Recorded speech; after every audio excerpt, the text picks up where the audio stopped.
Pie, we honor thee from life to death, sorority!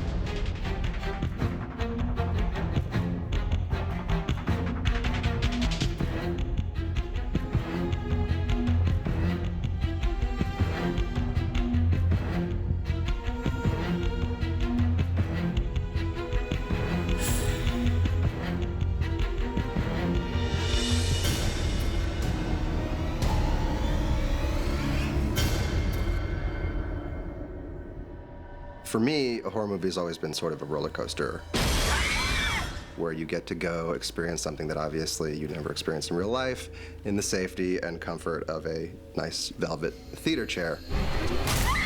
We were trying to write this movie and trying to bring it back to those golden ages of the slasher movie, where it was really enjoyable and not just about the brutality. Easy there, Leslie Lohan. This is make-believe, remember? Well, slasher movies, to me, it's predominantly young people. They always are set in a summer camp, at a school, at a boarding school. It's the unknown killer coming to avenge usually a mistake or an accident and make our characters pay the ultimate price. Oh my God. A slasher movie is basically the horror movie version of the show Survivor. You start off with a whole group of people, and one by one they are chopped and hacked and killed until you've basically got usually one or two people left standing. The difference is on Survivor, you just get voted off the island, and in a slasher film, you usually have to show your breasts before getting violently killed. Other than that, it's the same thing.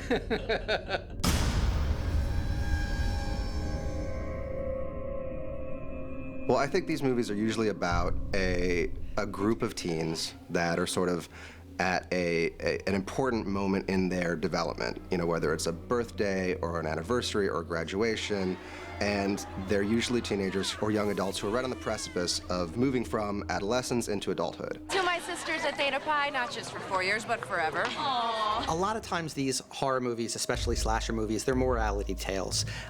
It's about a group of kids who make a wrong decision, make a wrong turn at some point in their lives, and then they wind up paying the price for it.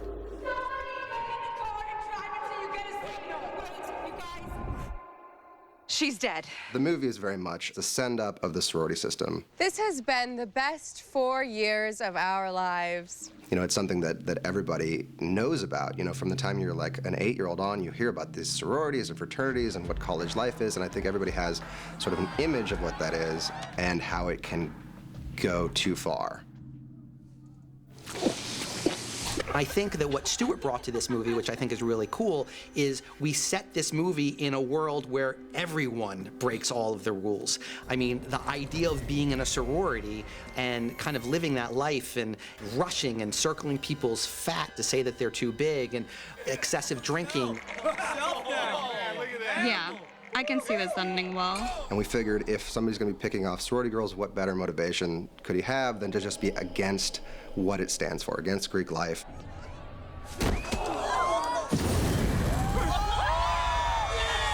This movie is as much about kids misbehaving when the adults are away. Just make sure you don't hurt yourselves or the house, all right?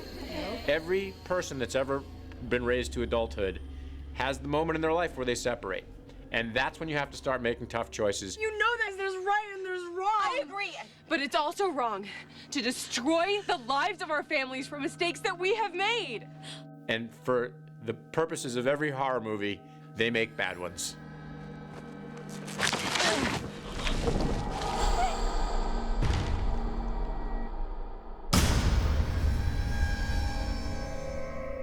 A sorority is a perfect vehicle for the heroine of a horror movie. Cass, I love you because you're so real. Oh. Because you're surrounded by your sisters who you have this intense relationship with, who are all persuading you to go do a certain thing.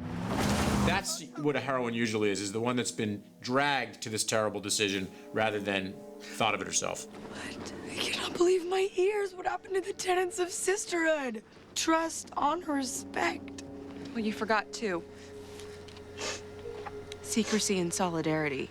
Cassidy, obviously, as our lead, is very much like the moral compass of the movie. She's the voice of the audience, in a sense, as they're watching it, which is like, guys, this is funny. I am enjoying having a good time here, too, but let's take it down a notch. She realizes she's made the wrong decision, and she even says in the movie, I'm ready to go to jail.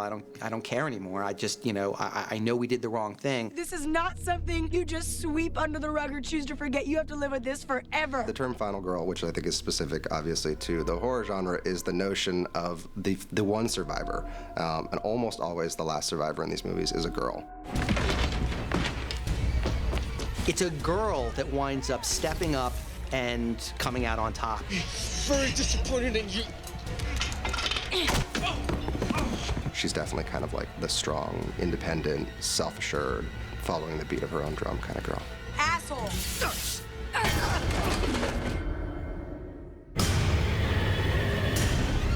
Often in these movies, the killer has witnessed, some sort of accident or horrific event and has come back to avenge it.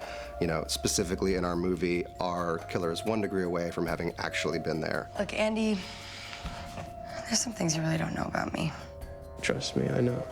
What really works is when you have a killer that's been maligned or wronged by the very people that he's seeking his vengeance on. The company I've kept these past 4 years has provided me with a reputation I will always be proud of. Andy is our valedictorian. Good luck. God bless. That decision was as much to make him the opposite of this sorority culture as we could. They're the we don't study, we just party, and he's the sort of grounded, earnest dude. You sell weed on the quad, right? No, I was the valedictorian. Your graduation?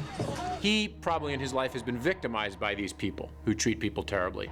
And he's decided he's going to take a very hard-line stance on what should be the fate of these people. On the average, the killer in a slasher movie is somebody you can't identify, who's hidden either by like creative lighting or some sort of costume that obscures them. Buddy, you graduated. That's awesome. We're all real impressed. But they all have the getup, whether it's, Michael Myers and his mask, or Freddy Krueger and his hockey mask, or Scream and the gown. The first thought was, how do you make a costume that'll obscure the killer, but also is something that other characters in the movie could be wearing? Sneak in, dude. All right? I called my brother Ed and told him what our problem was. My brother Ed said, it's graduation, right? And I said, yeah. And he said, why don't you just put him in a graduation gown? And he's my older brother, so he, yet again, found a way to make me feel really stupid, even within my own profession,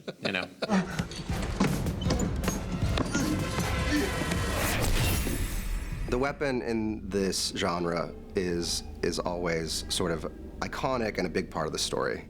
The killing instrument came about from our first scene. We wound up killing Megan with a tire iron.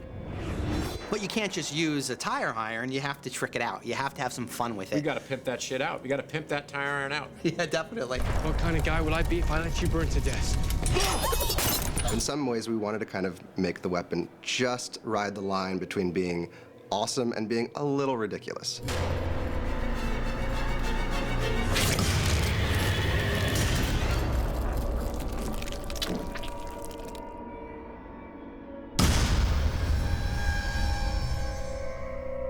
In horror movies, deaths are called kills. And, there'll be Josh and I will have phone calls. Josh and Stuart will have phone calls, and I'll be talking to producers, and they all say the same thing. We need a better kill. What about this for a kill? How about that kill? I mean, it's a very, very important part of a horror movie. Within sort of the confines of we have a tire iron with knives on the end, and a sorority house, how do we kill people in a cool way? And how do we have their deaths be connected, hopefully, to their vices? Cheers, slut. From the script phase on forward, Chug's kill, where she's killed with a bottle of wine being shoved down her throat, has been almost exactly as written.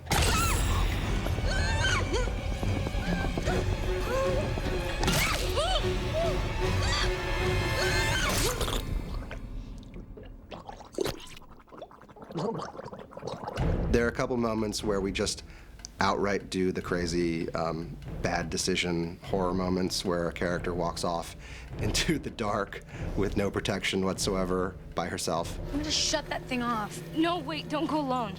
I'm good.